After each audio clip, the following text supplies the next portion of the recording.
Hello, everybody. Can you all hear me okay? Wonderful. So, yes, today's talk is about James Loughran, who I suspect many of you here will have some memories of. And if you don't want to ask me any questions at the end, I'm always delighted to hear of particular memories or anecdotes that members of the audience may have. This is a new talk, so you are the first people to hear it. And therefore, I'm hoping it will be approximately the right length, but bear with me.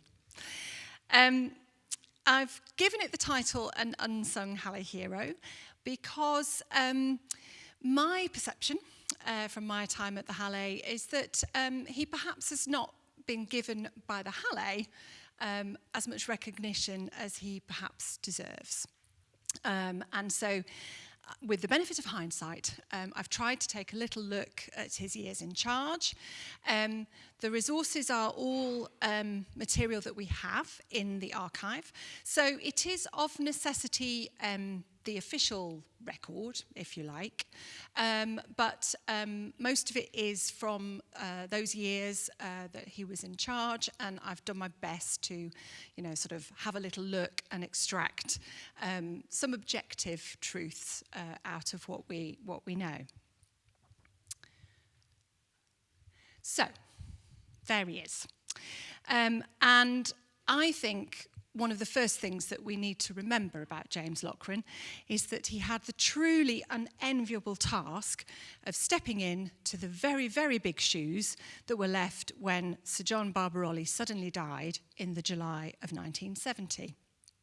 And as because of the research that I've done in recent years as archivist, it's interesting because I think there are a few echoes in terms of the repercussions at that time that the death of Charles Hallé caused, insofar as thought had been given to a successor to Barbirolli. In 1968, he had taken the title Conductor Laureate for life, and sort of stepped back a bit from conducting as many of the Manchester concerts in particular as he had been doing, with the view that the Concert Society embarked on finding a successor. And so for the season, 70 to 71, of course it was all in place. Concerts were arranged, soloists had been booked, guest conductors had been booked, and indeed it had gone on sale. And so, a little bit like in 1895, there was clearly a sense of things would just carry on. But, of course, there was the need to engage other conductors to cover concerts that Barbirolli had been due to do. And then, of course, finally, to find a successor. This is from the season brochure, which had come out earlier that year. On the left, I know you probably won't be able to read it, but it's just a little flyer that went into the brochure, basically explaining that they were not going to reprint it. So it was out. They put that in saying, we're going ahead. It would have been quite complicated to pull a brochure. It had already gone to print. So they sort of used it as an opportunity to say, well, this is what should have happened, but of course now won't. But just to give you an idea, you can see Thursday, Sunday series concert dates there. We weren't looking at a huge number of engagements. Barbirolli was not doing all that many.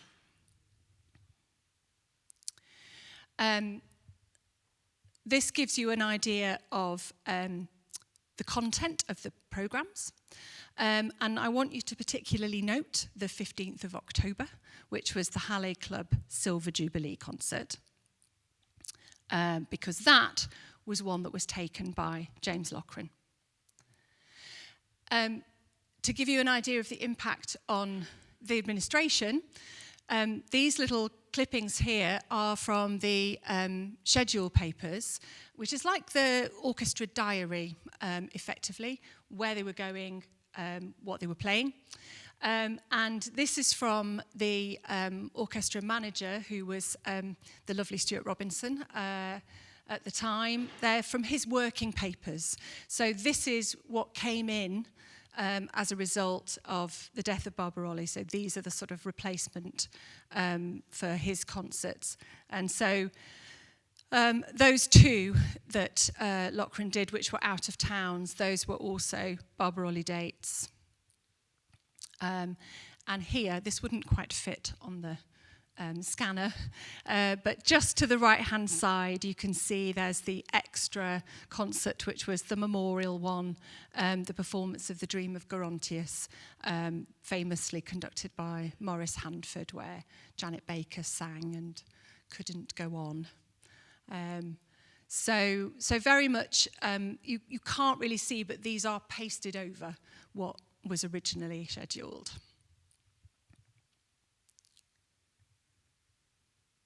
And there's the schedule note of that 15th of October, the Silver Jubilee of the Hallé Club.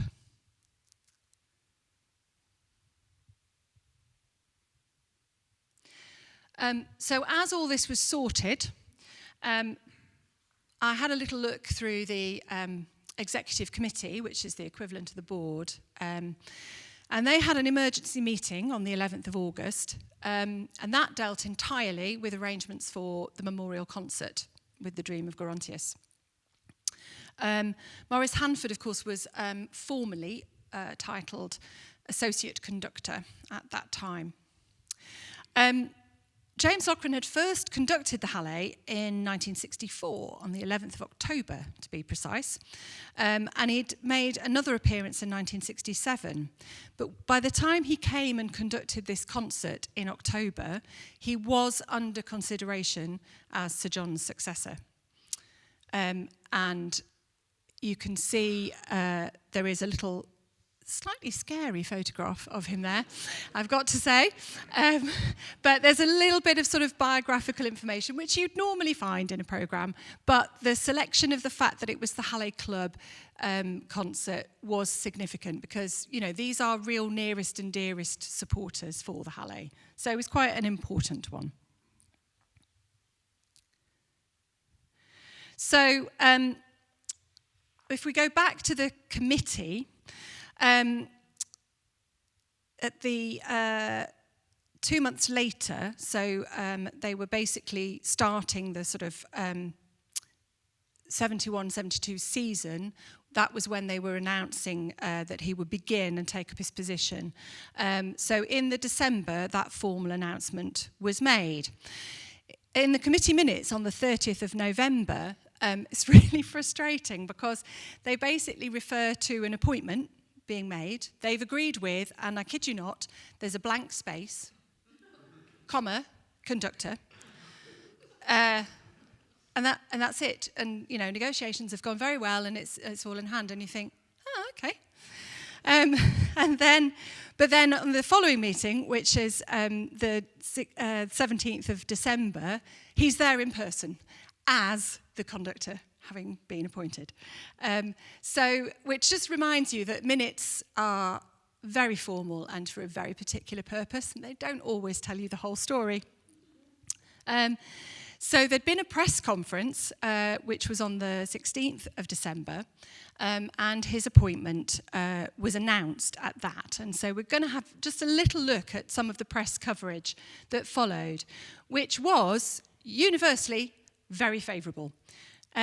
This one I think is quite interesting. I don't know if you can just see on the right, but there's this little quote which Heather and I tried to find where it originally came from. It's nothing to do with a Hallé concert, so he must have been conducting somewhere else, and anyway, we couldn't find it. But Michael Kennedy wrote in July of 1969, "Mr. Loughran is a greatly gifted interpreter and obviously a fine trainer. I make no secret of my conviction that he is the man the Hallé need as successor to Barbirolli," which I think is fascinating because obviously really no one knew the Hallé better than Michael Kennedy at that time. And this is what he had to say himself in the Sunday Telegraph, and I love the appointment to the Hallé conductorship, ends brackets, thank goodness, speculation and canvassing about the post. Nice little sort of comments there. More to say here. Nice point made about the fact that he intended to live in Manchester, which he did, moved with his family. He is aware of the difficulty of following a legend, a man of enormous personal magnetism who was greatly loved, but is unafraid of the challenge. I believe I can follow in Sir John's footsteps. Obviously, there's more to say about that as I go through. But it wasn't just Michael Kennedy. So the Daily Mail was also pretty favourable too. And so was the Guardian. They make the point that it's a British conductor, and that's really good news for a British orchestra. So nice quote from him at the bottom. I think it's bad for the image of music in Britain if a foreigner is appointed when a British conductor could do the job just as well. It's a bit like the England manager, really, isn't it?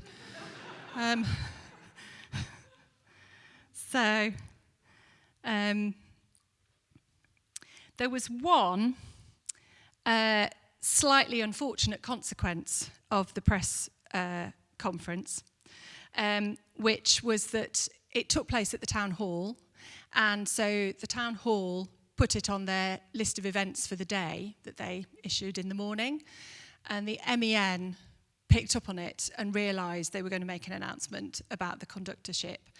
And so, unfortunately, they had to rush to tell Maurice Hanford and indeed the orchestra that the appointment had been confirmed, because otherwise they were worried it was going to be in the MEN's evening edition. So that was all a little bit uncomfortable. It perhaps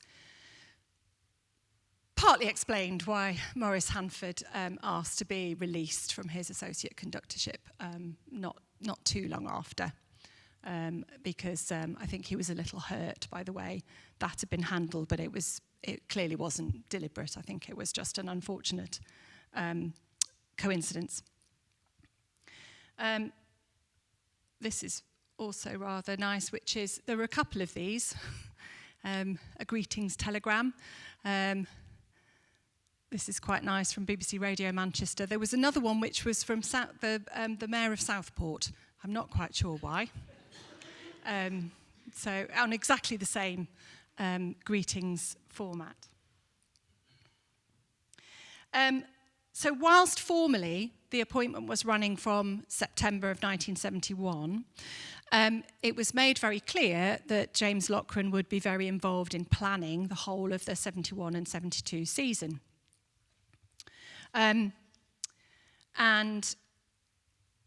he was intending to make his home in Manchester.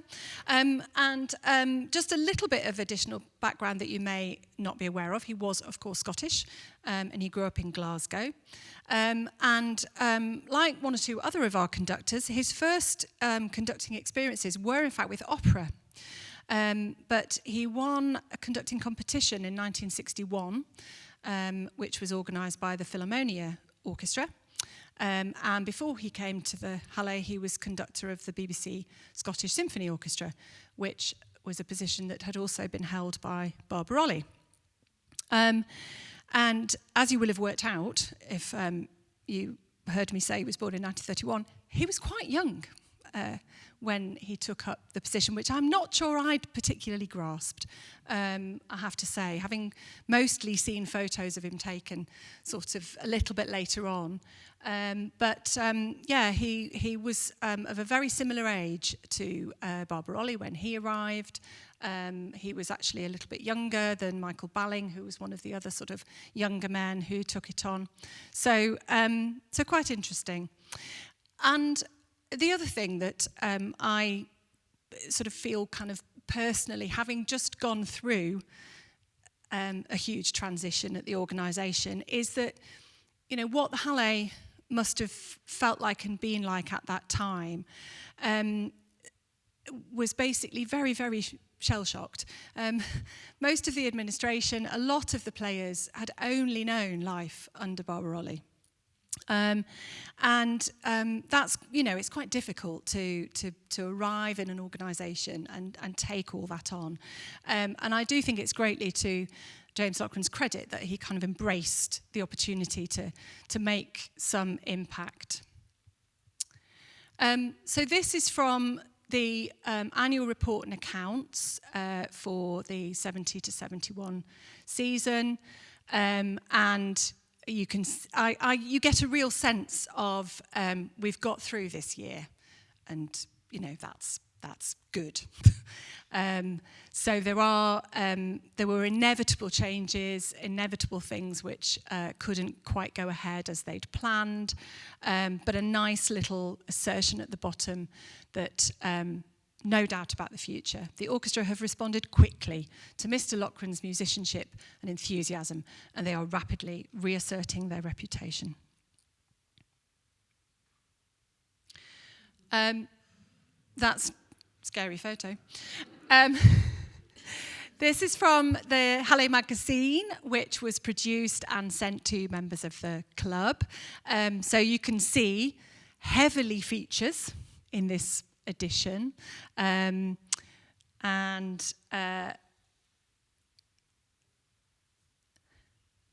These were some of his own words, A New Boy's Thoughts, which are worth sort of, lingering on a little bit.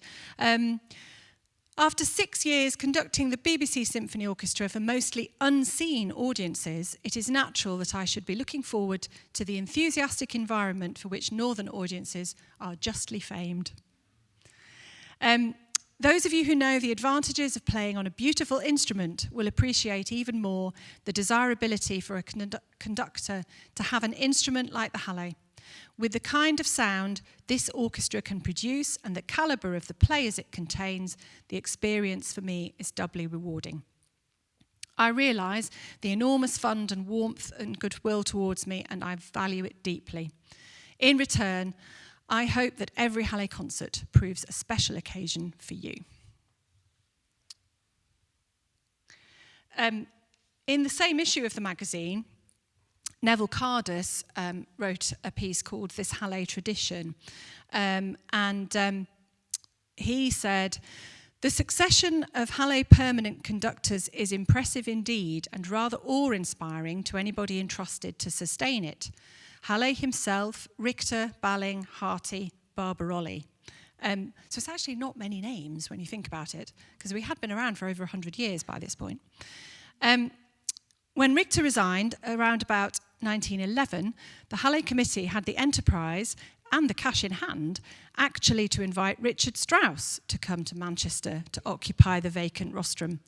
Strauss then was the most renowned and progressive composer living. He was naturally not attracted to a winter of conducting in Manchester. To sustain this Hallé tradition will obviously be a challenge, like an actor following John Gielgud's Hamlet or going into bat after Bradburn. James Loughran may take courage, if he needs it, and inspiration from the historic fact that Barbirolli succeeded unto Toscanini in New York, an act of almost unprecedented self-confidence in any calling. Loughran should resign himself to the certainty that for 6 months or so, after his baptism as permanent Hallé conductor, people will say of him, very good, but he's not Barbirolli. They said the same of myself when I was ordered by C.P. Scott to step into the place left empty by the death of Samuel Langford, wisest of music critics. All very well, but he's no Langford. Loughran is an experienced and dedicated musician. In appointing him to control the Hallé Orchestra, the Hallé Concerts Society Committee has not only been quick to spot the likeliest man for the job, but also the committee has shown a long-term vision, because gifted though Loughran is at present, the best in him has yet to blossom. it's the duty of all friends of the Hallé Orchestra and of the Society to collaborate by intent and patient listening to Loughran in this period of challenge, which we can be sure he will tackle like a man and a musician. So this was what the 71 to 72 season summary looked like. And I want to draw your attention. On the right-hand side, you will see this concert, 13th, 14th, Wednesday, Thursday, Opus 1. And that was the first time that the Opus 1 appeared as a series within the framing of the whole season. And as you can see, James Loughran was conducting. If you go back a year, the industrial concerts, which is what Opus 1, basically they rebranded them, they had their own page in the brochure. They were not incorporated within the whole season. It was a separate little series, and bookings were dealt with separately. And that was one of the first changes that took place. So if we just go back, the Opus 1 series were now shared across several conductors. As I say, Loughran, Barbirolli had not conducted the industrial concerts. Maurice Hanford, and prior to that, George Weldon had been very responsible for the planning and delivery.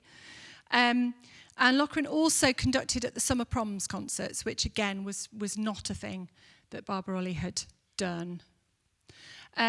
This was a little comment that was also in that magazine, this was in the passing notes section. Another new venture in which Mr. Loughran is taking a very active interest is Opus 1, and it is good to report that this series, taking the place of the former industrial concerts, has got off to a good start for both of the first pair of concerts. October 13th to 14th was sold out.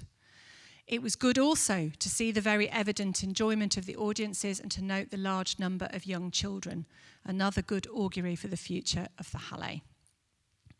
And a nice little quote at the bottom, Opus 1 is intended to be a sound beginning for those who like music but are not sure whether they would enjoy a symphony concert.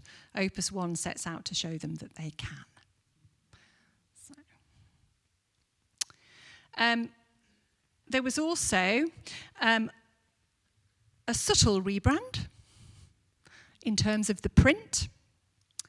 Very simple, the swirly H, beloved of many. But it looked a little bit different from the previous brochure, much sort of plainer. The first season, so the 71-72 season, actually ended in a profit of £1,000, which equates to roughly £14,000 today. That was the first surplus on a season since 1967. And 2/3 of the concerts at the Free Trade Hall were sold out. That's no small achievement. The fronts of the programmes also looked a little different, so that's what we went over to. This is from the opening Thursday series concert, and there's a nice little message there, the chairman of the Concert Society welcoming Loughran to his position, and including the welcome to wife and family, wishing him a long and successful association with the Hallé Orchestra as its principal conductor.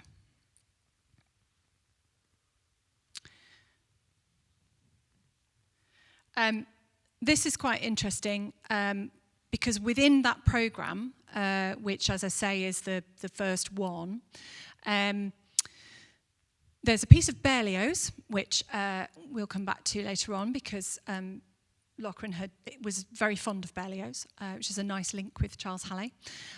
But there was this little sort of preview. It was written by Michael Kennedy for the sort of rest of the series, pointing out particular kind of highlights that people should look to, which included William Walton's 70th birthday concert in 1972.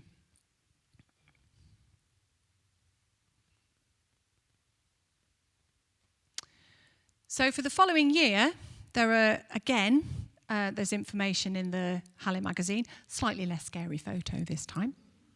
I wondered if that's, you know, when teachers start at school and they always spend the first term being terrifying. I just wonder if there was an element of that going on. And they could now be a little bit friendlier.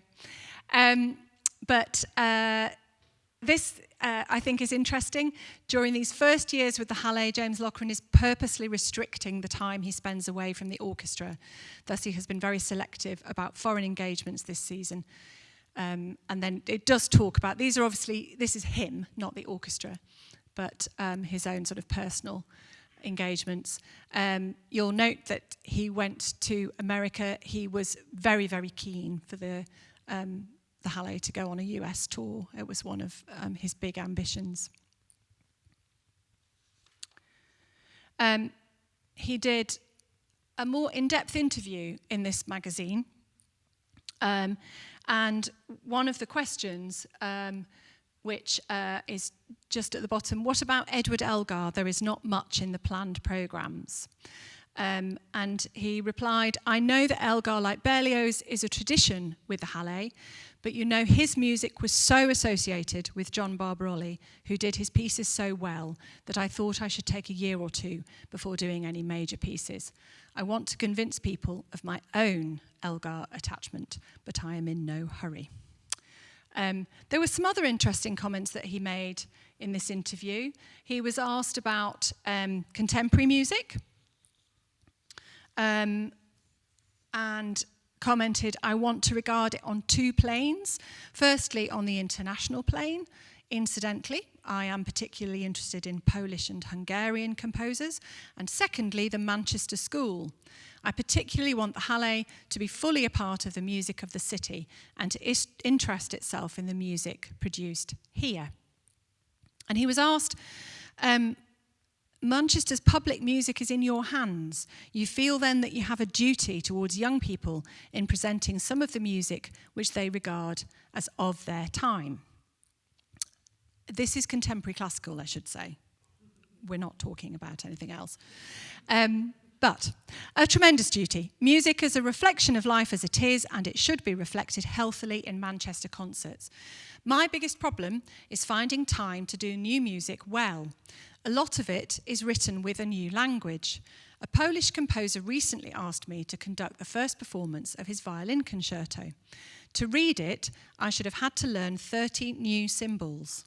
This I could do, but to teach the orchestra to do so and to interpret these would take up excessive rehearsal time. Thus, new music is now being forced into the area of radio orchestras who have a more elastic timetable.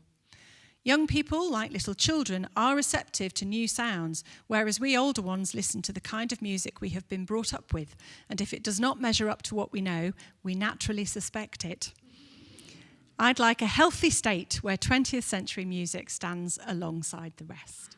So I think that's quite interesting. There were other changes at this time.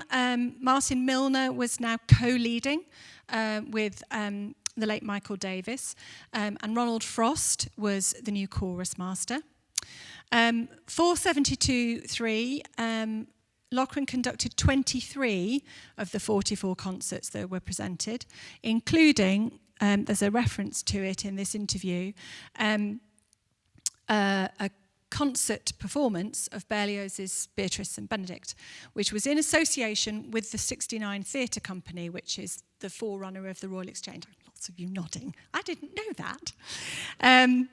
And speaking the dialogue were Vanessa Redgrave and Paul Schofield. I couldn't believe that when I know! With the singing done by Bernadette Greevy and Williams McAlpine. And he mentions it there, saying that it's one of the purple patches of the season. So he was obviously looking forward to it. And there is the programme. So, and as we know, of course, Berlioz was a great friend of Charles Hallé, and Charles Hallé was hugely responsible for promoting Berlioz's music over in England not just Manchester, but England as a whole. So it's a rather nice kind of direct link there. And also during this season, Evelyn Barbirolli returned as a soloist, playing Vaughan Williams's oboe concerto. Unfortunately, for all this kind of artistic good news, the financial situation was by no means as positive. VAT came in. And that plus inflation meant that at the end of the season, there was a deficit of £68,000, which equates to roughly £500,000 today. Not for the first time, at this point, Manchester City Council raised its direct grant without debate. And then in 1974, the newly formed Greater Manchester Council voted a grant of £75,000 plus a £35,000 guarantee against shortfall from other authorities, because obviously that, you know, sort of the whole of local government funding changed across the arts at that time. The City Council continued to support with a £30,000 grant. And before the 73-74 season, the Concert Society announced that they were expecting Loughran to continue as the principal conductor until at least 1976 and probably beyond.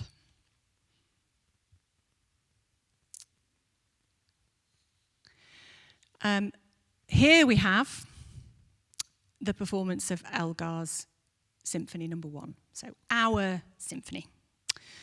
And interestingly, the critic in the Telegraph said that he was exorcising the ghost of his predecessor. His interpretation is so different from Sir John Barbirolli's that no question of comparison arises, odious or otherwise. Whereas Sir John's Elgar trailed clouds of Elgarian, Edwardian, and his own glory, Mr. Loughran's is more concerned with the brilliant orchestrator than the subtly complex tone poet. He was giving us an historical view of Elgar, the view of a generation that has not touched the hem of Sir Edward's robe. And attendances during this season remained really high. You could tell the comms team, David. Thursday series, 98%, and the Opus sold out at 100%. The Sunday series was at 95%, so was the Summer Proms. And membership of the Society increased by 1,000 people.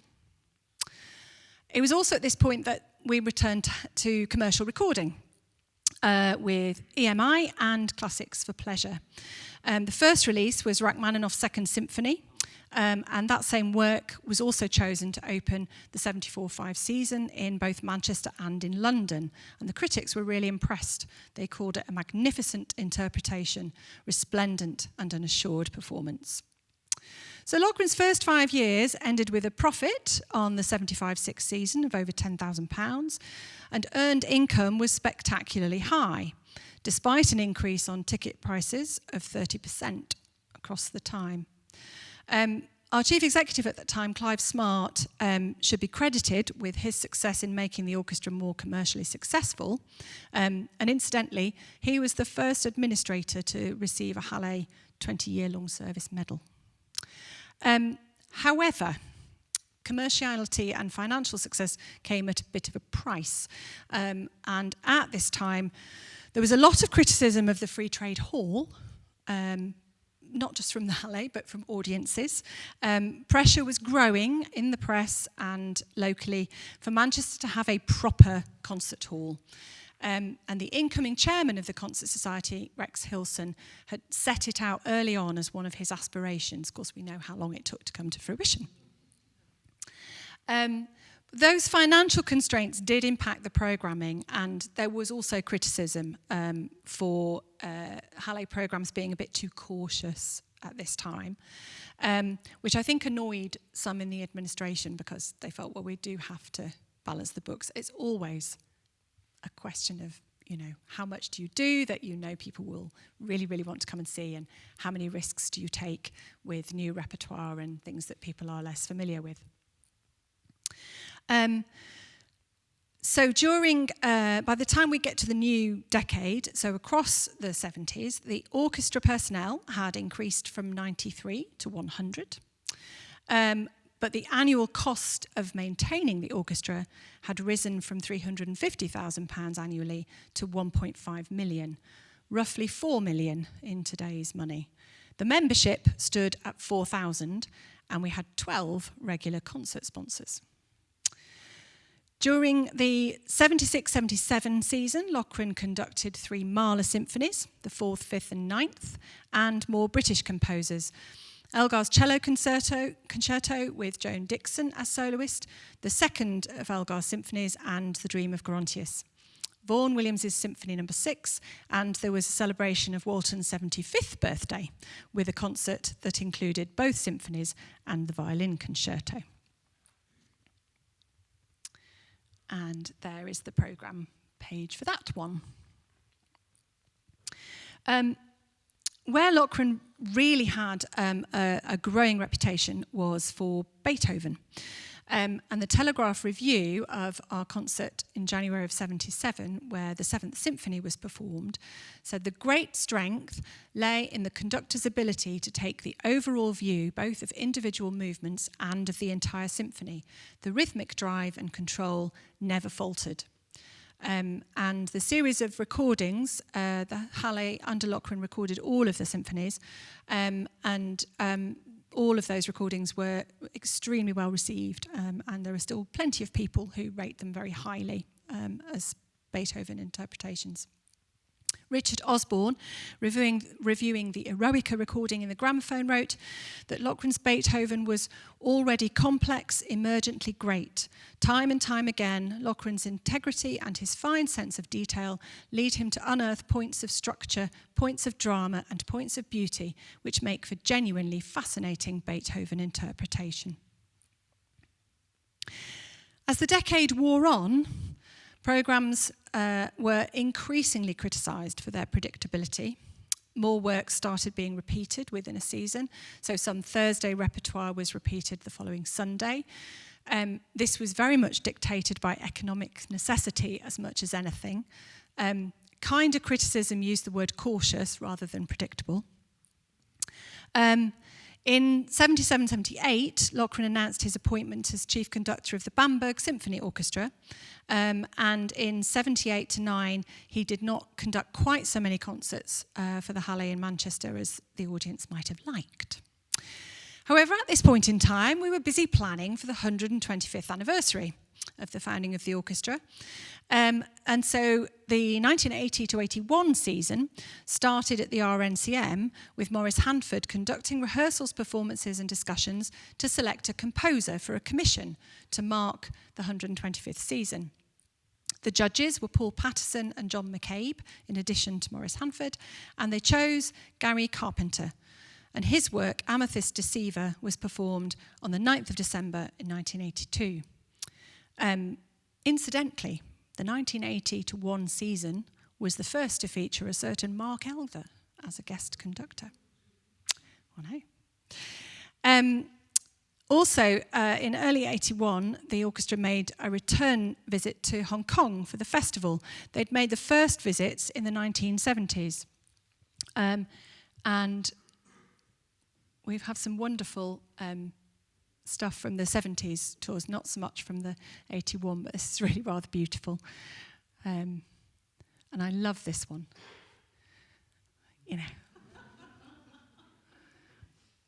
It's just great.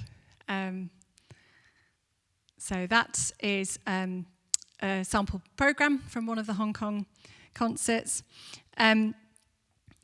Philip Radcliffe, journalist who may be known to some of you here, he went on the tour and described the 81 trip in the Hallé yearbook for that time. The sight and sound of a predominantly Chinese audience clapping rhythmically while the Hallé played Viennese pieces, the Strauss waltzes and the polkas, urged on by James Loughran, There we were, 6,500 miles from home, not even in cosmopolitan Hong Kong proper, but breaking new ground on a cultural mission, really, up in the new territories, in Tsuen Wan, I hope that's pronounced correctly, Newtown, and the audience, newly exposed to this kind of music, was completely caught up in the sheer enjoyment of it all. The band could have played all night, as far as these Chinese fans were concerned. At that time from Hong Kong, the orchestra in fact went on to Australia, playing in Sydney, Melbourne, Adelaide and Perth. All 8 of those concerts were conducted by Loughran. Hanford had been in Hong Kong as well. It was an extremely hot summer, but the press coverage was very, very favourable. So again, for that season, an artistic success, but the deficit was a record high, despite an increase in Arts Council funding. At this point, and I was quite interested to discover this, the Hallé received less than any of the other regional orchestras from Arts Council England. Fundamentally now we all get the same, but we didn't get as much, and he sort of spoke quite publicly about how irritating that was, because he effectively said, you're penalising us because we're quite successful and we make money, but we can only make money because we can't, and it was sort of one of those round vicious circle things. He did, after intensive lobbying, he did get an increase in the main grant, and a sort of, guarantee against deficit extra. But the financial situation at this time was made more difficult because the City Council decided to cut their grant, partly to give £90,000 worth of support to its own international festival. Oh, how that rings true. And the rent for the Free Trade Hall was also increased.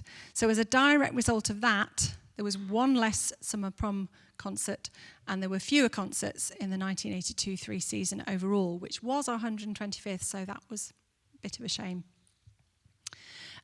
You remember I mentioned that commission. This is the programme, and this is from Rex Hilson's personal collection, so the chairman at the time. I think I deciphered his scribble. So the Gary Carpenter piece, he wrote, brilliant orchestral piece, but little else. The Mozart, beautiful second movement ruined by offstage noise from lesser Free Trade Hall. I don't know what was going on. And Elgar Symphony No. 2, good performance, but not outstanding. As you can see, though, the conductor was Maurice Hanford, not James Loughran. In the summer of 1982, it was announced that Loughran was relinquishing his position as principal conductor in the summer of '83, but would retain a conductor laureate position for the season afterwards. That 125th season was, probably sensibly, a mix of historical significance and box office appeal. So 2 of the great choral works that Hallé had introduced to Manchester were conducted by James Loughran, Beethoven's Mass in D and Verdi's Requiem. Hallé's championship of Brahms, Dvorak, Tchaikovsky and, of course, Berlioz were also saluted. Harty and Barbirolli were remembered through Mahler, with Elgar and Richard Strauss paying tribute to the Richter era. And as a further link, the soloist for the birthday concert on January the 30th should have been Sir Clifford Curzon, but sadly he had died the previous September, which was a shame, but he was the soloist for the 100th centenary concert. After departing, Loughran made many return visits to conduct the orchestra until 1990, when the title of Conductor Laureate, which had not ever been awarded for life, came to an end. Now, I've not been able to establish why, but there was definite hurt on the part of James Loughran, and there was a gap in his visits to the Hallé. An olive branch was extended in 1995 when he was invited to be part of the opening festival of concerts at the new Bridgewater Hall. Due to, and I have to be honest about this, poor handling by the Hallé at the time,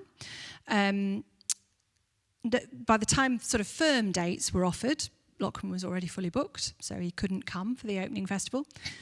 And I think probably didn't want to come at all.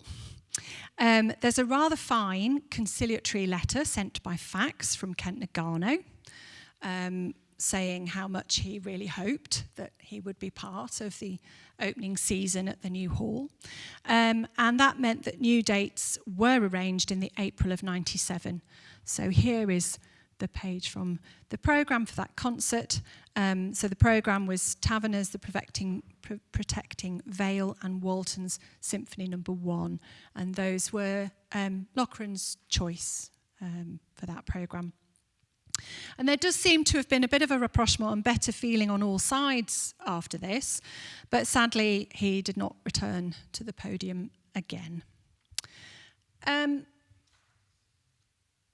Michael Kennedy wrote an interesting summary in 1983, so as he obviously knew that Loughran was departing, which is in the little orange book that some of you may have. And he wrote, he had achieved a notable period of thorough consolidation. It cannot have been easy to follow a great man who was also something of a folk hero. Yet he rebuilt the orchestra, attracted some brilliant new principals, made recordings which won almost universal acclaim, gave greater prominence to the work of the Hallé Choir, and maintained audiences at a high level. Many young people in his audiences today probably never heard Barbirolli in person. To them, the Hallé was Loughran's orchestra. His conducting of the symphonies of Beethoven and Bruckner had a special distinction, but he was perhaps unduly modest about coming forward as a champion of any particular composer.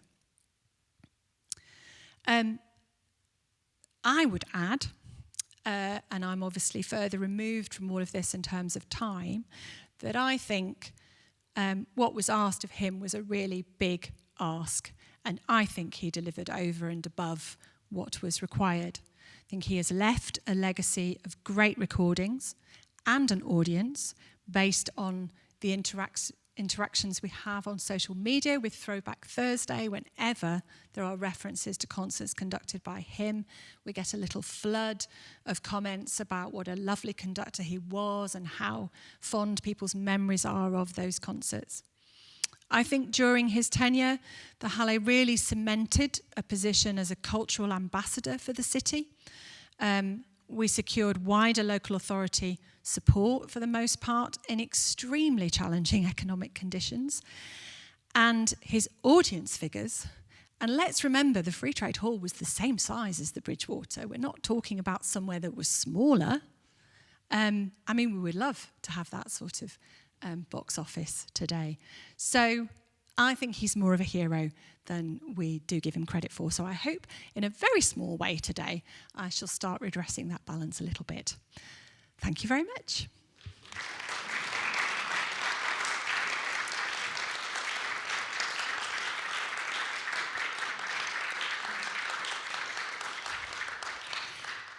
And just to draw your attention to a couple of resources, if they are not known to you. So our repertoire database, which is still a work in progress, but pretty much has all the Manchester concerts on up until 1990. You can find via the Hallé website, it's freestanding, but if you go to our website, find Heritage and scroll down, there's a link. You can just browse or you can do direct searches.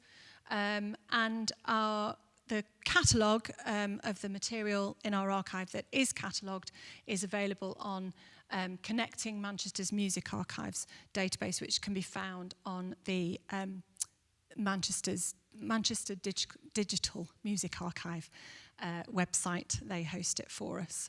So if you want to know more, then do spend some time browsing. And as always, if there are any questions or comments, very happy to do my best to answer. Thank you.